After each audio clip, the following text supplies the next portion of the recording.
I'm very glad that you came tonight.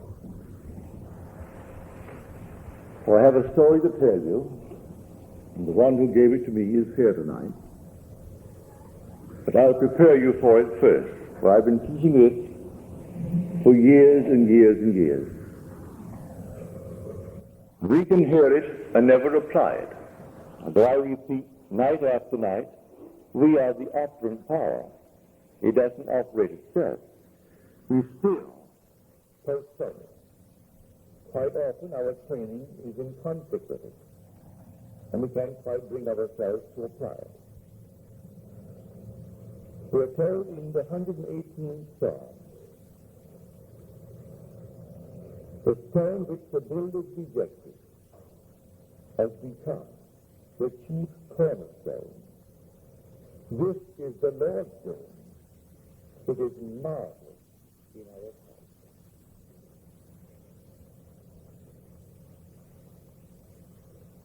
Many years ago, sitting in the silence, thinking of nothing in particular, my eyes closed in contemplation, but not really thinking of any one particular thing. Suddenly, a stone appeared before my eyes, about that size, huge quartz. And here the quartz shattered, like itself, into many, many pieces. And then quickly reassembled itself, at this time, into the human form, seated in the lotus posture. As I looked at it, I thought it was myself. I am actually looking at myself. I became so emotionally lifted. As I looked at it, it began to glow. And then it reached the intensity of, I would say, the light of the sun. And then it exploded. And then I awoke in my chair. The stone that I had rejected was myself. I could not believe that I myself was the cause of the phenomena of my life. I thought he did it, she did it, they did it, the world did it, but certainly I am not responsible. These are things happen because others are the causes. And here I am looking at the stone which the builder rejected. This is marvelous, said he. It's the Lord's doing, and it's marvelous in our sight. When we actually see this world as a world of appearance, behind which the reality of imagining lay, we find the truth. All things exist in the human imagination. And by that I mean the individual's imagination. In your own bosom, you bear your heaven and your earth. And all that you behold, though it appears without, it is within, in your imagination, of which this world of mortality is but a shadow. Now, you and I will call ourselves either Christians or Jews. Both are the same, really. The Jew is the foundation stone. It is the tree. Christianity is its fulfillment. It is the fruit. But the tree is Judaism. And all that it actually contains will come out eventually in a plan, a wonderful plan that was there in the beginning of time. And that we call Christianity. Blake said, I know of no other Christianity and no other gospel than the liberty, both of body and mind, to exercise the divine art of imagination. Then he adds, the apostles knew no other gospel. And the worship of God is using his gifts. And then he says, God becomes as we are, that we may be as he is. Now, what is the gift? He also mentions that. The gift to man is all imagination, and God is man, and exists in us, and we in him. The eternal body of man is the imagination, and that is God himself. The divine body, Jesus. Now, as you're seated here, that's all about you. Your own wonderful human imagination is the God of the universe. That is the one spoken of as the Lord Jesus. That's the one. Is it really true? Well, you're called upon to test it. Test it and see if it's true. Now, I have a letter on me tonight. I really should read it, but I'm not going to. I should read it just as you wrote it, but I'll tell you the contents of the letter. This gentleman hasn't been here in years. The last time I saw him was at the E-Bell. Well, you know who's been coming since the E-Bell, how long that has been. He said, I must tell you this story. It may not make sense, but I must tell it.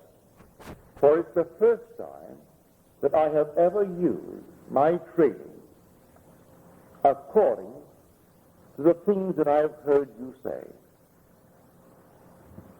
I am a psychologist, and I have wasted years trying to talk people out of their mental problems when I could easily have imagined them whole and happy. Now, here is the story. He said, a friend of mine, this lady, claimed that she was in many ways abnormal.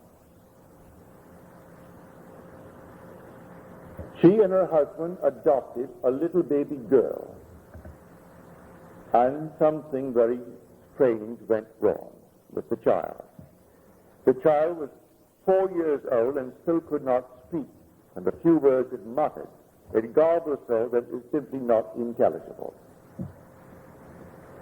But in the 4 years talking to her, there was progress. Then one day she said to me, I do not feel any longer that I am abnormal. So now I say to myself, I am not abnormal. He tried to explain to her that that's not quite the approach. And then he broke the thought and he told me this story. That, for instance, in my own case, I find a home that I want. I begin to imagine that I'm living in that home, and then doubt sets in. With the result that that doubt materializes into a person. And that person has more money than I have, and he buys the home, leaving me out in the cold. I know from that experience that every person in my world only reflects a mood in me. Everyone that I meet, whether I know them or a stranger who buys the home that I wanted. When the doubt set in, the doubt materialized into a person. I didn't know him, but he only reflects that mood of doubt in me. So he has more money and he buys the home, and I am out in the cold. So I reconstructed a sentence for this lady. And I said, no longer must you say, I am not abnormal. You must now begin to say, I am perfectly normal. She said, I do not feel that. He said, I do not care whether you feel it or not. You must begin to persuade yourself that you are perfectly normal by repeating within yourself, I am perfectly normal.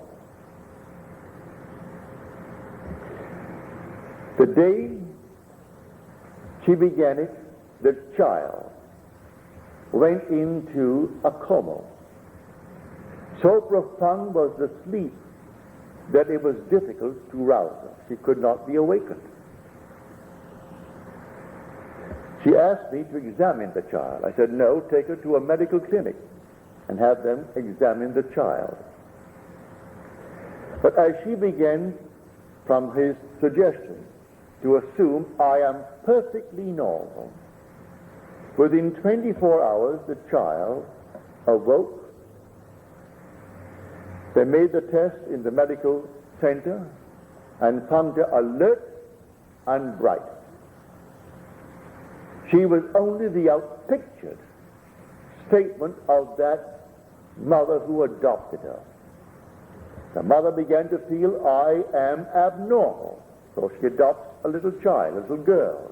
And the girl for 4 years couldn't talk. And when she began, it was so garbled, it made no sense.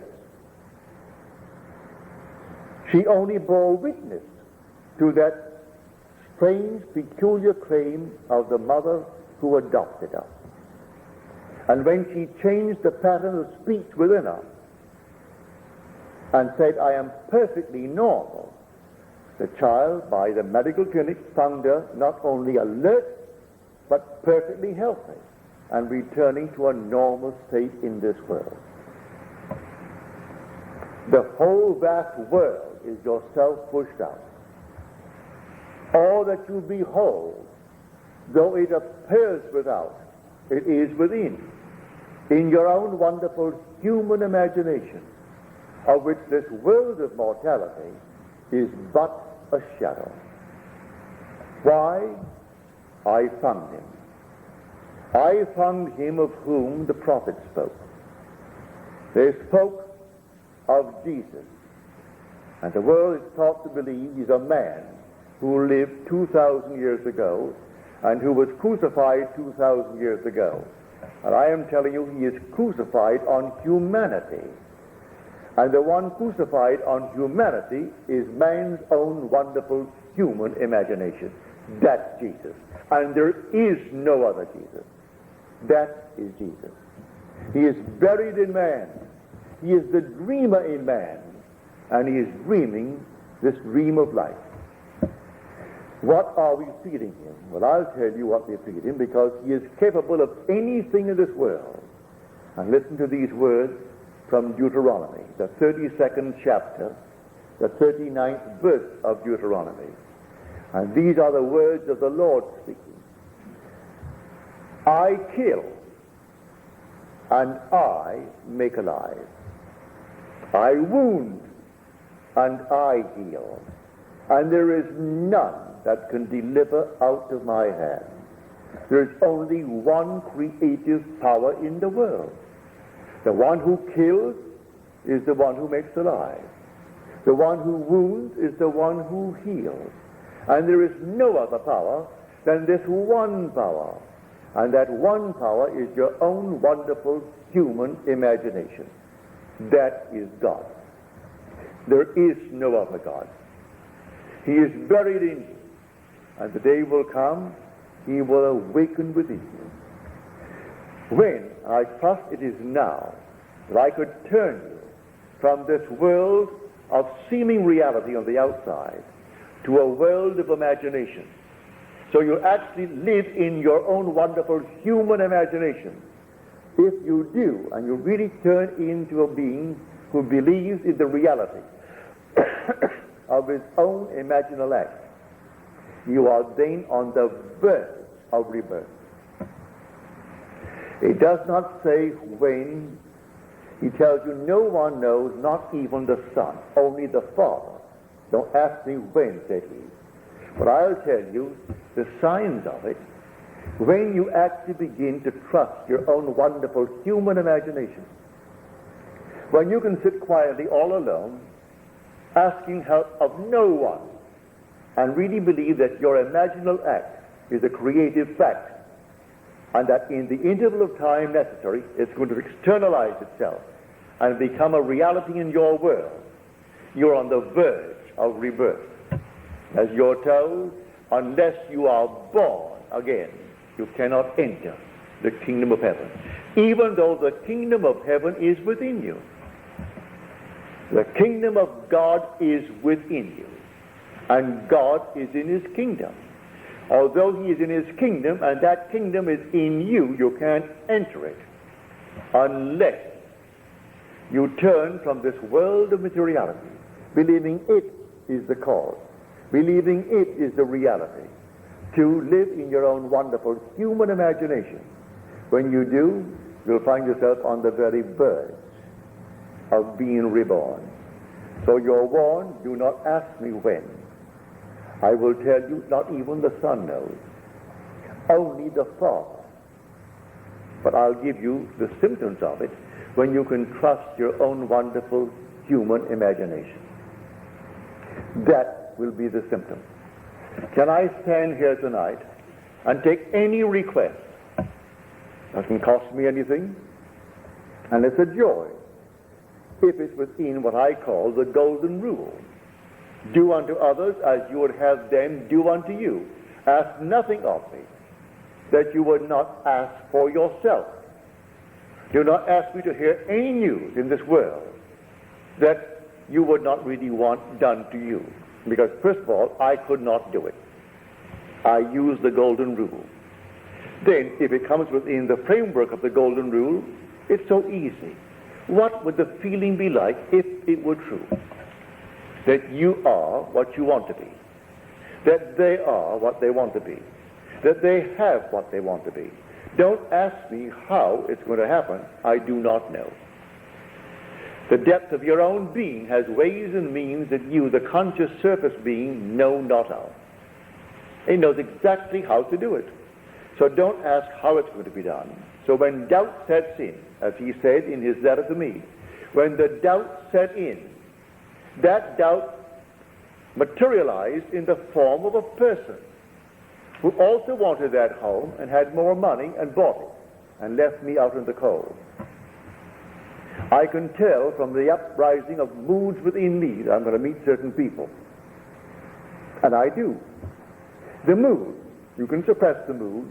As Churchill says, the moods determine the fortunes of people rather than the fortunes determine the mood. Don't ignore that great man.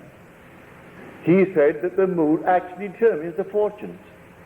So I would catch a mood, well then catch the mood of your wish fulfilled. What would the feeling be like if it were true? Imagine the wish fulfilled. What would it be like? How would I feel if it were true? In spite of all things round about you that deny it, you walk as though it were true. And in a way that you do not know, and you need not know, it will externalize itself within your will, and you will actually receive it. Listen to these words. With God, all things are possible. That you will read in the 19th chapter of the book of Matthew. Now we'll go to the 9th chapter of the book of Mark. All things are possible to him who believes. He equates God with the believer in man. All things are possible to him who believes. That's Mark. Matthew, with God all things are possible. So he equates the believer in man with God.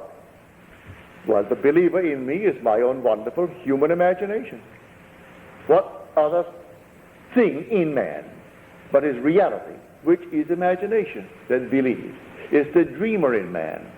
I go to bed at night and I dream. The dreamer and the waking I are one and the same being. Can I believe, or am I going to allow certain doubts?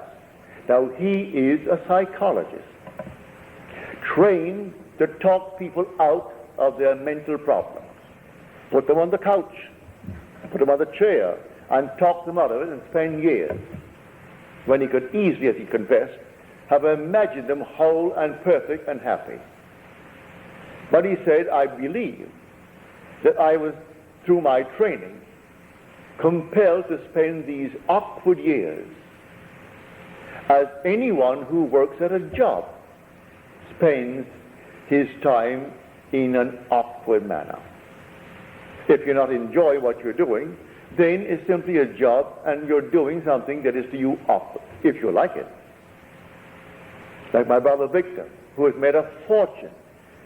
The very smell of the ship, the very smell of the boat, the smell of his store, he loves it. He goes there in the morning and the odor of his store, I can't stand it. He goes into the grocery store and everything about it. He just loves the odor, all the combinations of the odors of the grocery store. He goes into his department store, all the things of the department store. That's the odor. It affects him. He loves it. Goes to a hotel, and the restaurant naturally is all in service. That affects him, and he loves it. He so loves it. He's in the mood of success.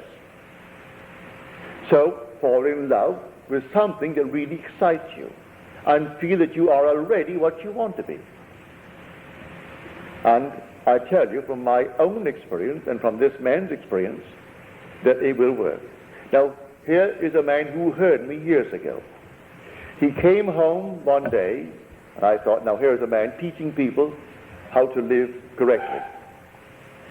And I had 2 books. They're completely out of print.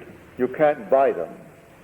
But I thought, if I could give them to someone doing this kind of work, who is serious, he's a trained psychologist, I'll give them to him. So I gave him these books. I don't think he's read them. First of all, they're named after the mountains of Switzerland, Zermatt and Opelon. But it's all imagination. The man who wrote it, I presume he's gone now. He was 94 when I last heard from him. But I gave him these books. They were new and completely out of print. You can't get the books. You might find them in some second-hand, but they were never popular books because they were very voluminous books. But he wrote them in the form of a dialogue like a Plato. He introduced 5 characters, and each one was a scientist, one was a philosopher, one was a mystic, one was something else, and they all discussed. And he had the central one who was the mystic, explaining the phenomena and the cause of the phenomena of life. And so he wrote these volumes. And I gave them to him. I asked him the other night, because he's here for the second time in years. And he mentioned, the way he told me about them, I don't really think he really read them with understanding or really read them. Because it's told like a Plato would tell a story, introducing characters. Because the one person is speaking as the scientist, as the mystic, as the philosopher, as the atheist. He had them all present, only 5 characters. But the books are completely on imagination. And it's called the Zermatt Dialogues and the Overland Dialogues. And I went down to the bookstore in Long Beach called Acres of Books looking for them. And old Mr. Smith, he's gone now. He was then in his 80s. And I was looking all over the philosophical department and the other departments. Oh, he said, you wouldn't find them there. You'll find them under Switzerland, the mountains. He didn't know the content of the book. Go over to the place and look under Switzerland. And there they were. So I found my 2 books. And I parted with him and I gave them to him in the hope that because he is a psychologist, a trained one, that these were showing that causation is all imagination. That imagining creates reality. What am I imagining? So they came to him, the embodiment of imagination, and they said, but you haven't eaten. And they were concerned because he'd been left alone and he had not eaten. And he said, I have food you know not of. And the food is, what are you feeding your imagination morning, noon, and night?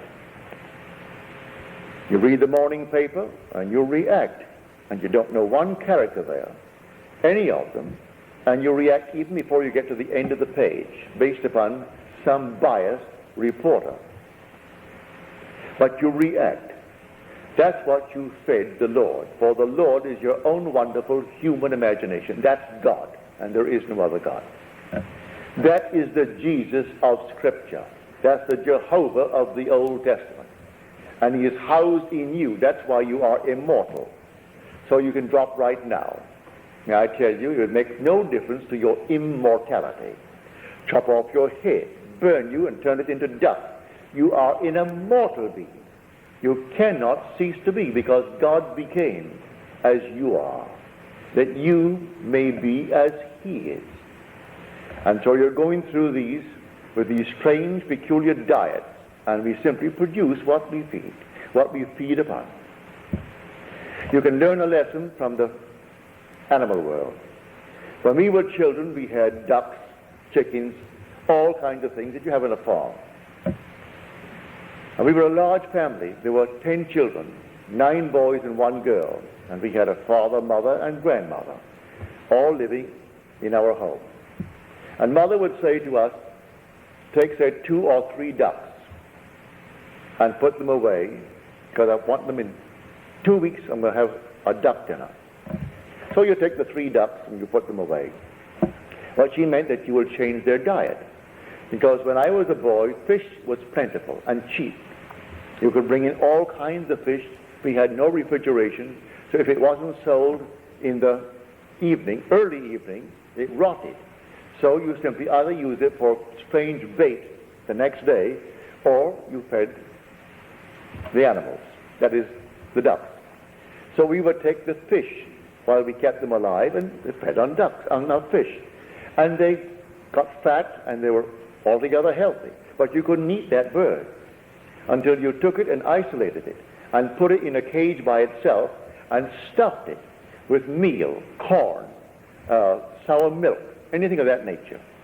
And at the end of 10 days, that bird, having been fed only on, say, milk or corn or anything you had of that nature, the whole system changed. And so when you cooked it, it was like a milk-fed bird. If you didn't do it, you couldn't eat it. It's all fish. And I would know, I can see it now in my mind's eye. When mother said, Neville, get a few ducks and put them away, and I'm playing cricket and playing soccer, I forgot it. When I remembered, it was only about 5 days before. So I took the ducks and put them away, but 5 days was not enough to purge it completely of the fish. Well, you could smell that thing all over the neighborhood. On Sunday afternoon, we were going to have ducks. And we knew we couldn't have ducks because you couldn't eat it. You look at a duck and you're eating fish. So it repulsed everyone. Of course, we got a good spanking for it because we didn't do what Mother commanded us to do the time that she told us to do it. Well, that is just like everything else in this world. You feed, as he said, I have food you know not of. You feed for a few days, a couple of weeks, on a changed mental diet. In this case, in 24 hours, when she took the diet that he gave her, I am perfectly normal. The child went into a deep, deep sleep from which she could not be awakened without a struggle. And then the clinic said, well, she's not only bright, but she's healthy. She's completely right. She was simply the outpictured statement that that girl lived with when she said, I am abnormal in many ways. You take a new diet tonight, and just like the duck, and it may take you a day, it may take you a week, it may take you 2 weeks, but if you actually persist in the changed diet, you will outpicture that diet, that change of diet, and your whole vast world will change. We are the only beings to whom he gave speech. He actually became man. And this inner speech is a marvelous gift. And you can't stop it. You're doing it morning, noon, and night. You go to bed talking to yourself. You wake in the morning talking to yourself. And whether there's someone present or not, you're still talking to yourself. You walk the street. Some are obvious when they do it, but most of us are not that obvious, but we're doing it anyway. We're carrying on little mental conversations with ourselves. But what are we carrying on? Arguments? Or are we boldly affirming and asserting that I am? And then name what I want to be. In her case, he gave her what she should say. And she argued with him, and she couldn't say it because I do not feel that yet. Don't wait to feel it, he said to her.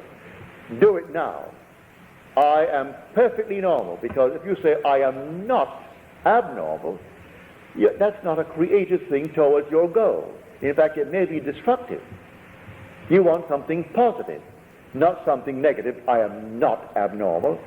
I am perfectly normal. Then the child, the outpictured self. So everyone in your world is yourself pushed out. Blame no one. Don't even blame yourself. Just change the diet. They only reflect what you have been doing and maybe still doing. And when you see it, you change the diet. And the diet is simply words, all within you. So you assume that you are now the man, the woman that you want to be. Walk in that assumption as though it were true. Live in it just as though it is true. And then, who knows, that diet may not take more than 24 hours. I'm quite sure it would not take more than a few weeks to project itself in a way that you do not know. How do you know this little duck? And I'm speaking from experience. I'm not telling a story that someone told me. I was the one spanked for not catching those ducks the very day the order was given. And Mother was a kind of a disciplinarian that she always kept her word. If she promised you a bicycle, if she gave you a bike because you would do something, she kept it. If she promised you a beating, if you didn't do something, she kept that too. She was a great disciplinarian. I came back during the First World War. I went on a schooner to what is now called the Virgin Islands. Then they were owned by Denmark. Santa Cruz and what is now St. Thomas and then St. John. We bought them during the war, the First World War. That is, we in America bought them. But then I was a British subject. And I went down on a schooner to get cattle because we didn't raise cattle in Barbados and we needed the meat. And they had the dairy, all Denmark. Denmark owned them. So there were dairy people. Bought the cattle, put them aboard the ship, and started back for Barbados. And we were becalmed off Martinique. Martinique has a huge mountainous volcano. We were out of sight of the island, so they couldn't rescue us. And there's no radio in those days, no possibility of contacting the mainland. And there we are, simply drifting, not moving an inch in the course of a day. And the cattle are dying. They're all dying. We were 8 days late coming into Barbados, and all the cattle are gone, from the bilge and the lack of food, the lack of water. And I thought, well, now, when I came home, they'd be so happy to see me because they thought I was gone, because the submarines, the German submarines, were shooting at everything in the area, even a little schooner. So I came in, and I came home. They all greeted me with open arms. By that very day, Mother said to me, I don't want you to go out into the sun. You've had enough sun on that schooner for these many days at sea. I must have been 2 weeks at sea, and no possibility of any shade. Burnt to a crisp. Don't go out. Well, I had guinea pigs, and I had rabbits. I had to go and see how my guinea pigs and rabbits were coming on. But she told me not to go. I figured my first day home, certainly Mother will not hold it against me. So I went out, disobeying her order. When I came back in, she said, did I tell you not to go out? Yes, Mother. I thought, well, now, after all, this is my first day home. She thought I was dead. Here I am resurrected. That didn't pacify her at all. Took off that shoe, and she wanked me. And she let me have it. She was the most marvelous disciplinarian. She promised you a watch, you got it. If she promised you anything, you got it, including the whipping. So I'm telling you, a change of diet. And in our case, we are the Lord. And the Lord feasts upon words. He is the Word. And so what are you saying to yourself in the course of 24 hours? I am in want, I am this, I am that. Change it. Completely change it. And say within yourself, I am happily, blissfully married, if that's my objective in life. Reason denies it, your senses deny it, I am blissfully happy and sleep as though it were true.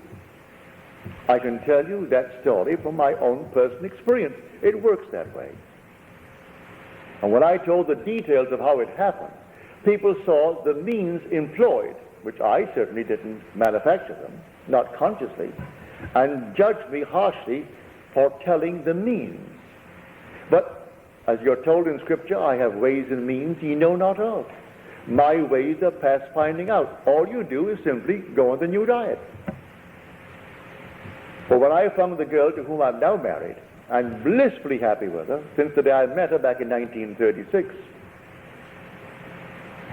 I was completely involved. I wasn't divorced, and in those days in New York City, a divorce was out.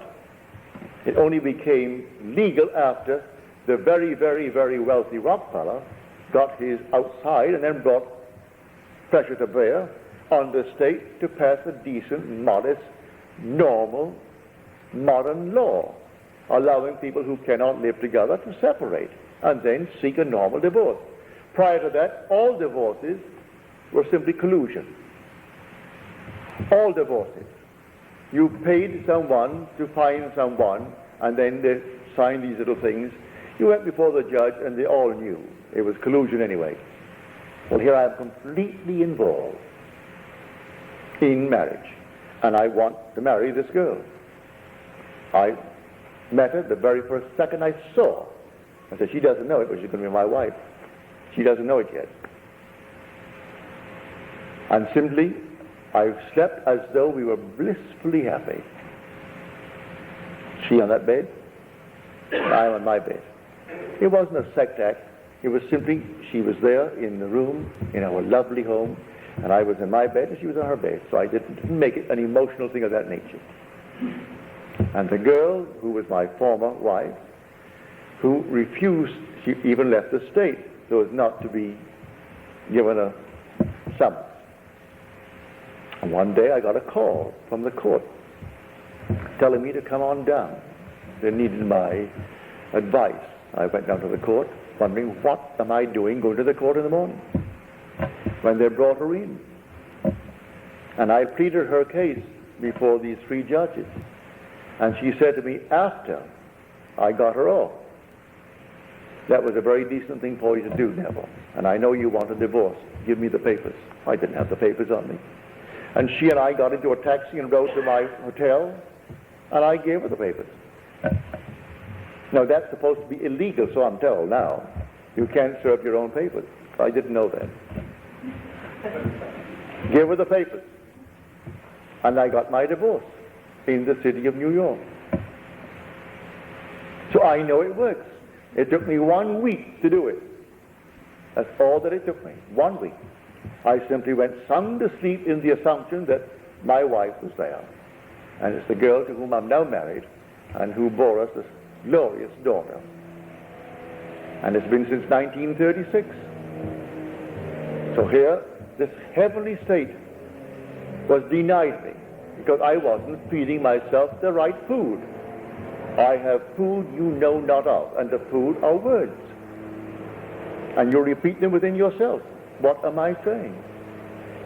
As Blake said, oh, what have I said? What have I done? Oh, all-powerful human words. What have I said? What have I done? Oh, all-powerful human words.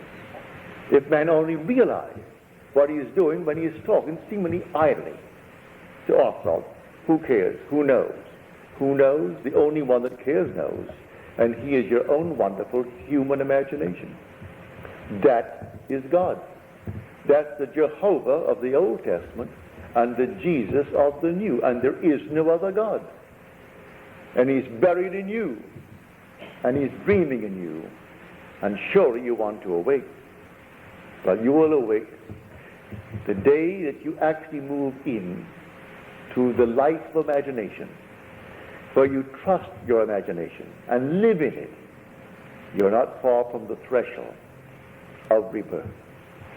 But I can't tell you the day or the hour. No one knows but the Father, and the Father is your own wonderful human imagination. I saw it so clearly. This is the stone that the builders rejected. But what the builders rejected has become the chief cornerstone. It was the Lord's doing, and it is marvelous in our sight. So I rejected the fact that I was the cause of the phenomena of my life. I couldn't believe it. I thought everyone outside of myself caused it. Then I realized, when I saw the vision, here is a stone, a quartz, and it fragmented into numberless parts. As he said, the one who bought the home, that's a fragmented part of my own being. My doubt brought him into being. He materialized my doubt. A man, a person. And he bought the home I wanted because he had more money. I materialized that. It came out of me. So the whole thing fragmented. And then when it came together and formed itself into a man, seated in the lotus posture, and I looked at it, I'm looking at myself. Then I realized I am the cause. He is the dreamer in me. And one day he is going to awake from this dream. And when he awakes, I am he. And he and I are one. This is the story I am trying to tell the whole vast world. Because I know it's true, and the day will come, you will know it's true. There is no other God than your own wonderful human imagination. I still would invite you, although I've told you to do it yourself, I still invite you, if you feel uneasy about it, to ask of me. For in the end, may I tell you, we are one. Now let us go into the silence.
Good.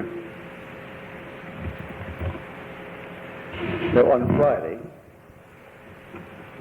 I'm going to show you the parallels between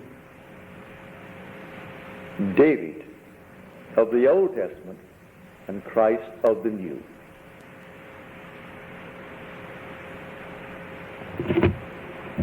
I know, trained as we are, it is the most difficult thing to separate our preconceived opinions from what we're actually looking at. So I'll give you the passages and quote them for you and show you that you may go home, take the same book that I am going to quote and read it. But you're still going to find it difficult based upon your training to separate your preconceived opinions from what you're actually looking at. I'm going to show you it's the same being. Not only from Scripture, I have experienced it, so I know it is true based upon my own experience, but one would like confirmation from the written word. So on Friday, I'm going to make that my task.